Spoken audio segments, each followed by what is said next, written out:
the corner. Right around the corner? Which street are you on? Well, I was on Winthrop Street. Then when I got married, I moved to West Harvard Street.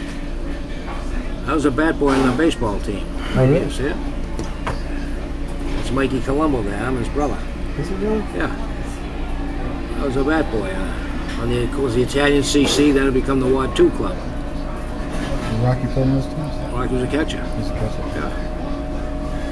How much older was he than you? 15 years. Yeah.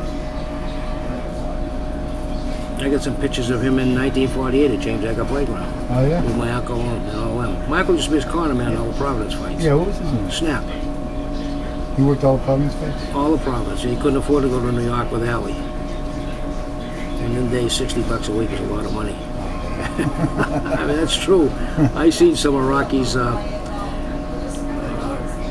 pre-fights in Providence. Gene Caggiano's widow had the mercy meal after the wake, and her nephew brought me over the transcripts of the trial down here when Rocky left Caggiano to go to El Wild, and was asking them how much did Rocky make fighting here in Providence. One fight was $60, one was $80. So they never made that kind of money in them days, you know. Fighting in Providence, they didn't make that kind of money. You know, funny part is my uncle had to testify for Rocky, and I remember when my uncle came over to my father's house, he said, Gene, he said, I gotta take about a week off. He said, I gotta testify for Rocky, he says, against Gene Caggiano. My father said, oh my God, who's gonna attend bar?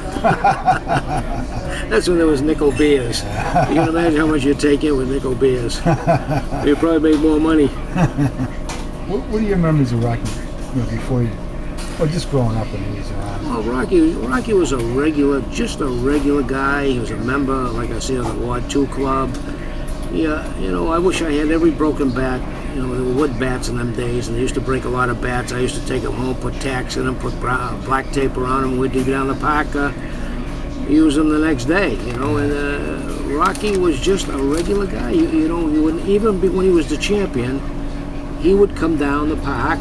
We'd wait for the Cadillac to come home. He'd come down the park. And he'd come down and play the football with us down the park. Really? When he was champion? Yeah, when he was champion. Oh, yeah. He picked me up one day after he retired. He wanted me to... Joe Fernandes was his best friend. He had Joe Fernandes supermarkets. Yeah. And he said to Rocky, look, you can have a Cossack in every one of my plazas. And he was going to open up what they call Papa Luigi spaghetti dens. And Rocky, that was in '57, because Rocky picked me up in a Saab. He was using a borrowed Saab. And, you know, Rocky always went from one dealer to the next to get a car, you know. Even though they gave him one, the Ward 2 Club gave him a DeSoto or a Dodge, I forget what it was. We gave him one. And the city, Charlie Lally, gave him a Cadillac, you know, and that's the one we used to wait for to come home anytime he came home from New York or someplace. That's when he come down to the ballpark. He played football, you guys, huh? Oh, he was Rocky was a regular guy. I mean, you know, I've been a boxing commissioner for 15 years, and all the big fights that I've done some Don King fights in the state here, and all the fighters that fight have a big entourage. Rocky really never had a big entourage. He might have had a few friends like Izzy Gold and my uncle, Ali Colombo. He never had bodyguards. Rocky never had a bodyguard. No, you know, never would I ever see with a bodyguard. He just wasn't that type of guy. I mean, in them days, maybe it was a little different, you know. You know, as long as I know Rocky, I think he only signed one autograph thing of me. And that's when he was next door. He was a spokesman for Holland Furnace. And they were out in Lake Michigan, and their office was next door here, the local office. Oh, really? And I got one picture of him holding up the belt with it stenciled in, you know, and then he signed it himself. He signed it. You know, I still have that one on the wall. That's about the only one I got signed to Rocky. Now we put those out by the Ward 2 Club, those license plates, and we were looking for a buck a piece for them. Couldn't sell them. Really? Couldn't sell them. But today, they'll pay $50, $60 on eBay for them. You know, that's the big difference. What kind of baseball player? I did a hell of a hitter. I mean, you just heard one of the guys that owned the house in the left field, and that's got to be 450, hitting the middle of the street, bounce, he could hit the ball a mile. A little slow on his feet, And you know, I don't think he had the strongest arm in the world, but he was just a powerful player. Everything. If you look at the Brockton High School teams, and you look at why did they win so many championships? Well, you had Armin Colombo married Betty Marcagiano, and with those two fierce competitors, I mean real fierce competitors, you got to have a winning team because they hate to lose.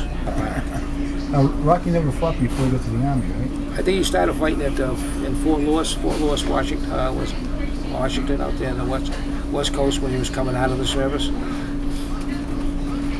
Were you surprised to get involved in it? Well, not really, because Rocky was in the service. When he came out of the service, he was working he worked with the gas company. My uncle was his corner man, digging ditches for the gas company, and both of them didn't like that. My uncle didn't like it, and Rocky didn't like it. Rocky had to find something he liked, you know. What was it like the nights that he fought down the province? People Brockton just get on there. Well, I attended with my uncle the two Tiger Ted Lowry fights, and those are the two toughest. I won't say the two toughest fights. Those are the two decisions he won in Providence, and I seen both of those fights. You know, I could have had any seat in the house. Cause I remember I was going around here, walking around the aisles, and I was only a young kid then, you know. But and then I seen the one in Boston Garden. I think it was either Freddie B. Shore or I forget who it was in Boston Garden. He only fought 3 times. Two around here. Between me and you, he didn't like Sam Sullivan. And I guess he didn't like Al Valenti, Rip Valenti. Yeah. It was bad enough being Al Weil, where he took 50% of his purse. He had to even pay Allie 10%. I mean, Allie used to tell me the stories when he used to hang around here. When I was tending bar, he'd hang around while I was tending bar. At 9 in the morning, Allie would come from work and stop and shop. He'd wait for my uncle to come in the kitchen. They'd talk fights all the time. That's when they had Mike Pusateri, if you remember Iron Mike Pusateri. And then they had the other kid from Pat Stapleton from England. They used to kibitz about who's going to do what and who's going to be good. Mike was a tough fighter. He fought in Africa and everything, Mike did. Mike was a tough guy. Did you have championship fights? Huh? Did you go to any championship fights? Did you go to championship fights? No. I was in the service in 1957. That's when Rocky had picked me up after I got out of the service and wanted me to go in those Papa Luigi spaghetti dens with him. And I said, Rock, I got no money. Rocky don't print, but Rocky didn't.